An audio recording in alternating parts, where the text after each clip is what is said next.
রাতের অন্ধকারে মুহূর্তেই উধাও হয়ে যাচ্ছে লাখ লাখ টাকার গরু। ঘুমালেই সর্বনাশ। এখন লাঠি, বাঁশি আর টর্চ হাতে রাত জেগে পাহারা দিচ্ছেন সিরাজগঞ্জের খামারিরা।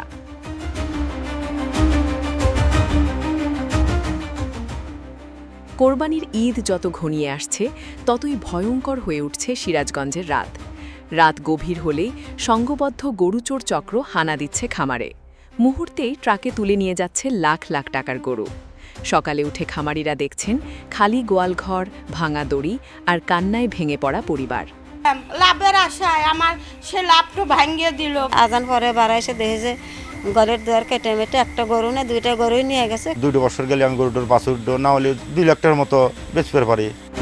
মুখে গামছা ও হাতে দেশীয় অস্ত্র নিয়ে একদল চোর গভীর রাতে হামলা চালায়। মাত্র কয়েক মিনিটের মধ্যেই 6টি গরু নিয়ে পালিয়ে যায় তারা। স্থানীয়দের দাবি, চোরেরা অত্যন্ত পরিকল্পিতভাবে ট্রাক ব্যবহার করে গরু পাচার করছে।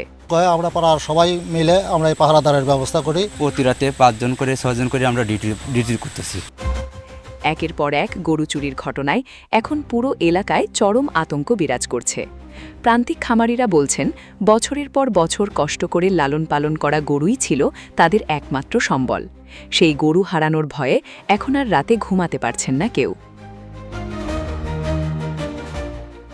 পুলিশ এবং স্থানীয় লোকজনের সমন্বয়ে আমরা টহল কার্যক্রম পরিচালনা করছি। পরিস্থিতি এতটাই ভয়াবহ যে এখন গ্রামের মানুষ দল বেঁধে রাত জেগে পাহারা দিচ্ছেন।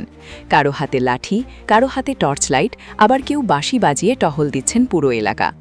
অনেক এলাকায় স্থানীয় যুবকদের নিয়ে তৈরি হয়েছে রাত পাহারার দল। স্থানীয় সূত্র বলছে, গত 2 মাসে জেলা জুড়ে প্রায় অর্ধশতাধিক গরু চুরির ঘটনা ঘটেছে। অথচ অধিকাংশ ক্ষেত্রেই চোরচক্র ধরাছোঁয়ার বাইরে রয়ে গেছে। এতে খামারিদের মধ্যে বাড়ছে হতাশা ও ক্ষোভ।